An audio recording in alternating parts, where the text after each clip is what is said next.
On June 14th, 2025, the streets of Washington, D.C. won't just host tanks and troops. They'll echo with symbolism, signals, and, for those paying attention, a subtle declaration of war. Not against a nation, but against the very system that has enslaved it for generations. Officially, this will be a patriotic celebration, the 250th anniversary of the United States Army.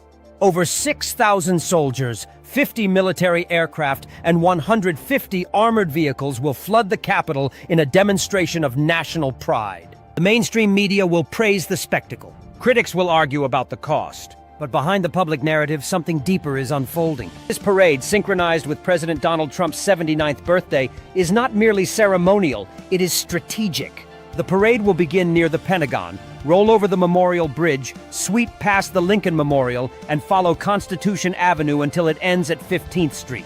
Along the route, the people will see displays of power, M1 Abrams tanks, Bradley fighting vehicles, and flyovers that will rattle the skies above the Capitol. 250 new recruits, one for each year of the Army's legacy, will be sworn in, facing their commander-in-chief. It will look like tradition. But to the informed, it may be the final calm before the storm.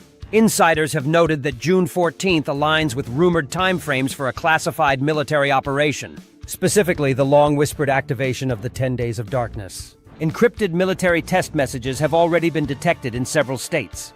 Satellite feeds confirm that quantum financial system servers are live and stable. Private alerts indicate that tribunals are on standby. While the public watches formations and fireworks, those with Q-level clearance may be preparing for full-scale deployment of emergency military broadcasts. The symbolism is overwhelming.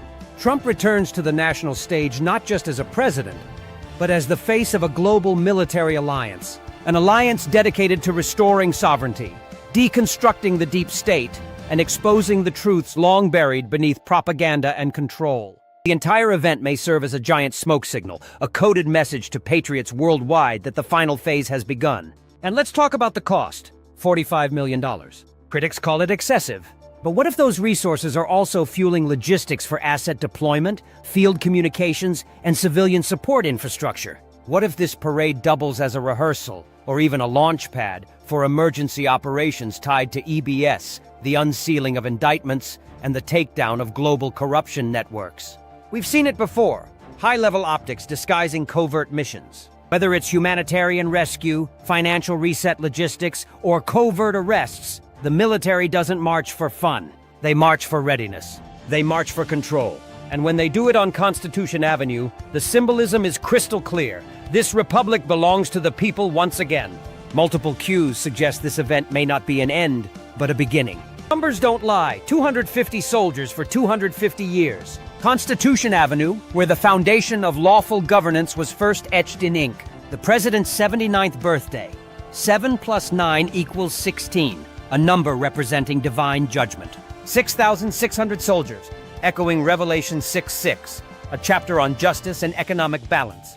These aren't coincidences, they're signals. And when will the darkness fall? Based on past communications, the window for 10 Days of Darkness may open as early as June 15th, just one day after the parade. During this time, digital platforms could go dark.